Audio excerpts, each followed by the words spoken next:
नमस्कार जय जगन्नाथ। आज गोटे फ्रेश ब्लॉग को समस्त को स्वागत।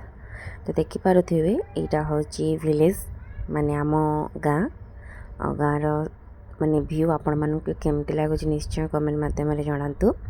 चारिड़े सबुजिमा पहाड़ गछ लता माने बहुत दिन पर आम गाँव को आसलु कहीं आजिकल तो जेहेतु पैसा उपार्जन करवाटा समस्त निहांती दरकार। तो से गाँ छाड़ी समस्ते सहर को जाऊँच।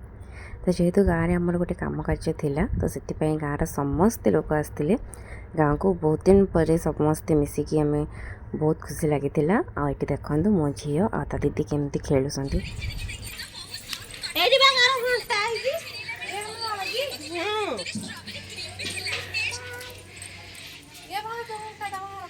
घंटा ये भाई तो ये देखु आम गाँव पोखरी पोखरीटा बहुत बड़। यहाँ जेहेतु मुझे छात पर सुट करी तो भलसे देखा जाऊनी।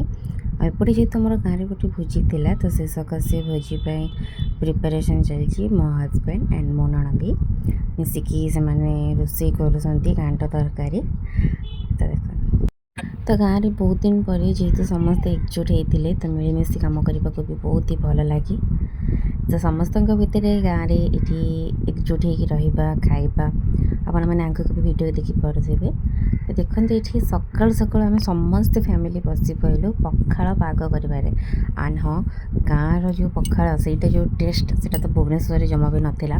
हाँ ये भातटा पखाड़ भी नुह माने संगे संगे रंधा होता कि एत टेस्ट लगुला। आठी गाँव जो छोट छोट मटर कषा माने मटर आ बरा ता सहित ये बैगन पोड़ा को दला दली सब पाग माने बहुत बढ़िया लगुला। बहुत दिन पर आम गाँव को जाइचु हुए तो मो झील को 2 वर्ष है 2 वर्ष धरिकी आम गाँव को जाई नथिलु कहीं से जन्म होता छोट थिला। तो बहुत वर्ष पर आम गाँव को गलु समस्त एकाठी होगी खाइबा आ सहित गाँव ये जो पखाड़ टेस्ट बहुत ही बढ़िया थिला। ये आम समस्ते नणंद मो शाशु मानी आम समस्ते मिसिकी खाऊचु।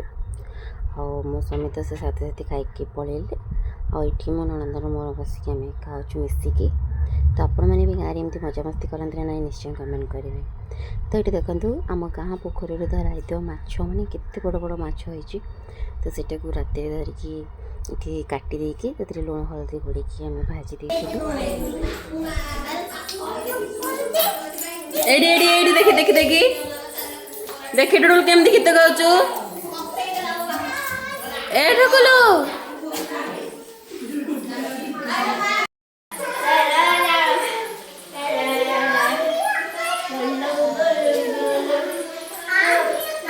सुन हरे राम कह हरे राम से कह देखु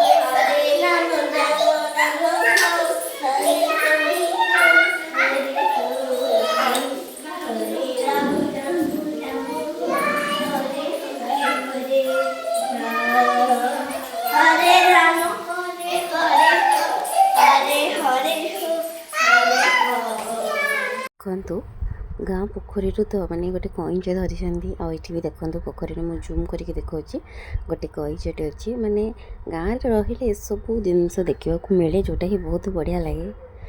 माने खरा होते भी गाँटा शांति लगे कहीं चारिड़े गच लता सब जमार भरपूर।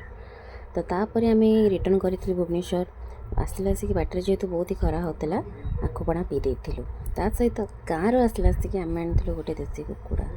तो आसला पर ये रांधि देती तो तरकारी लोक केमती निश्चय कमेंट करेंगे।